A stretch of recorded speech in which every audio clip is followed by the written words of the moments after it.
جزاک اللہ بھائی، یہ بہت ہی پیاری حدیث ہے اور توحید کو بیان کرتی ہے کہ بندہ اپنے مالک اور خالق سے کہتا ہے کہ میری قولی فعلی مالی ہر طرح کی عبادت جو ہے وہ خالص اللہ رب العالمین کے لیے ہے، اور پھر اپنے مومن بھائیوں کے لیے دعا کرتا ہے کہ یا اللہ سلامتی ہو ہمارے اوپر، ہمارے مومن بھائیوں کے اوپر جہاں بھی ہیں، جو پہلے کے ہوں یا بعد میں آنے والے ہوں، اور پھر خصوصیت کے ساتھ نبی علیہ السلام کے اوپر دعا بھیجی جاتی ہے۔ اللہ تعالیٰ ان کے درجات بھی بلند کرتا ہے اور رحمت و شفقت کے ساتھ ان بندوں کے اوپر بھی رحمت کرتا ہے جو یہ دعائیں کریں۔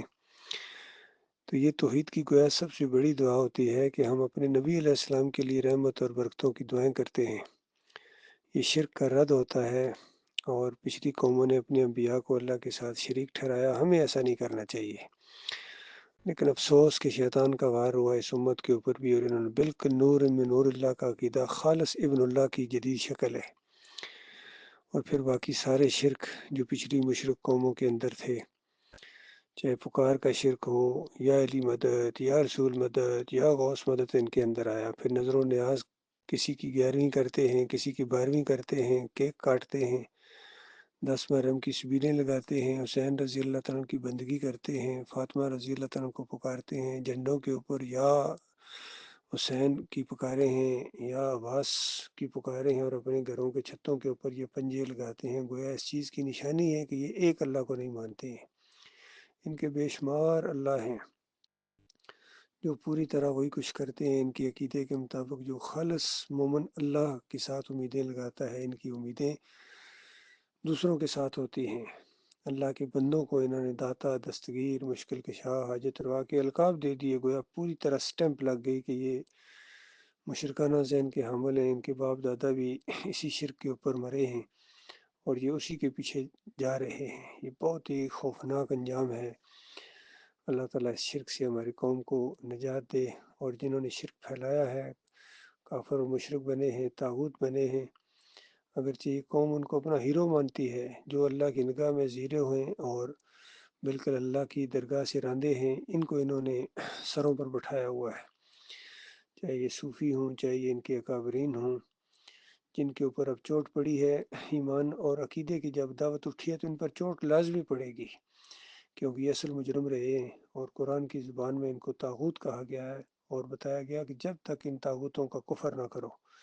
ان کو کافر نہ قرار دو، چاہے یہ پکاروں کا شرک لائے ہوں، چاہے یہ واسطے وسیلے کا شرک لائے ہوں، بے حق فلاں بے حرمت فلاں کا شرک لائے ہوں واسطے وسیلے کا، اور چاہے یہ سجدہ تعظیمی کا شرک لائے ہوں، چاہے یہ رکوع کرنے کا شرک لائے ہوں، اللہ کے علاوہ کسی اور کے سامنے بال برابر جھکنا بھی یہ اللہ کی غیرت کو للکارنا ہے، اور یہ شرک کی چیزیں ہیں۔ اللہ کا لاکھ لاکھ شکر ہے، مالک نے شرک کی پہچان کرائی ہے اور توحید کی سمجھ عطا فرمائی ہے، ورنہ ہم بھی ان کے ساتھ بہہ جاتے۔ بڑی آزمائش ہوئی ہے جماعت کے اوپر، اور مخلص مومن بہت تھوڑے اس پر ایمان خالص پر قائم رہے ہیں، باقی ایک بڑی اکثریت سجدہ تعظیمی کے اندر چلی گئی۔ حالانکہ بڑے بڑے پڑھے لکھے ان کے اندر تھے، بڑے بڑے تقوی کے دعوے کرنے والے، اور بڑے بڑے اس دین کو غالب کرنے کے لیے اور پوری دنیا کا رنگ جہاں بدلی کرنے کا دعویٰ کرنے والے سجدہ تعظیمی کے شرک کے اندر چلے گئے، اور باقی جو ہے انہوں نے کچھ نہ کچھ اپنے راستے ٹیڑھے کرنے کی کوشش کی۔ اس بنیاد کے اوپر، وہ جو بنیاد جس بنیاد کے اوپر یہ دعوت اٹھی تھی، بہت کم لوگ رہ گئے ہیں، بلکہ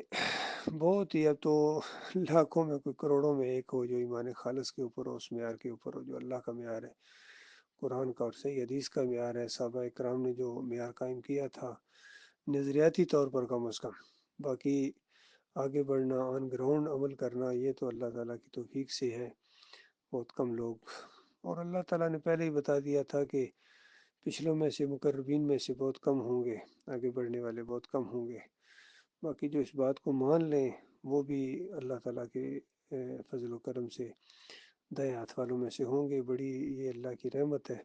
ایمان کی بات کو مان لینا ہی بہت بڑی بات ہے، کہ کفر و شرک سے بالکل بیزاری کا اعلان کر دے انسان، کسی کی پرواہ نہ کرے اس معاملے میں،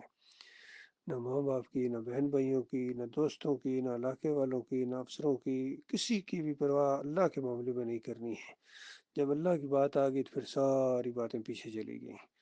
اللہ تعالیٰ غور و فکر کرنے کی توفیق عطا فرمائے۔ تو میں یہ اس حدیث کے حوالے سے التحیات للہ والصلوات جو نبی علیہ السلام نے سکھایا، باقی جھوٹی کہانیاں کچھ گڑی گئی ہیں کہ پتہ نہیں یہ اوپر معراج کے موقع پر اس طرح کا واقعہ پیش ہے، بالکل جھوٹ ہے۔ اصل چیز یہی ہے جو اس حدیث کے اندر، بخاری کی روایت کے اندر یہ بتایا گیا ہے کہ اس طریقے سے صحابہ کرام کو نبی علیہ السلام نے سکھایا تشہد کے اندر یہ، اور تشہد کے بعد صلات ختم ہو جاتی ہے، اور پھر نبی علیہ السلام نے کہا کہ اب جو بھی محبوب ترین دعا ہے وہ مانگو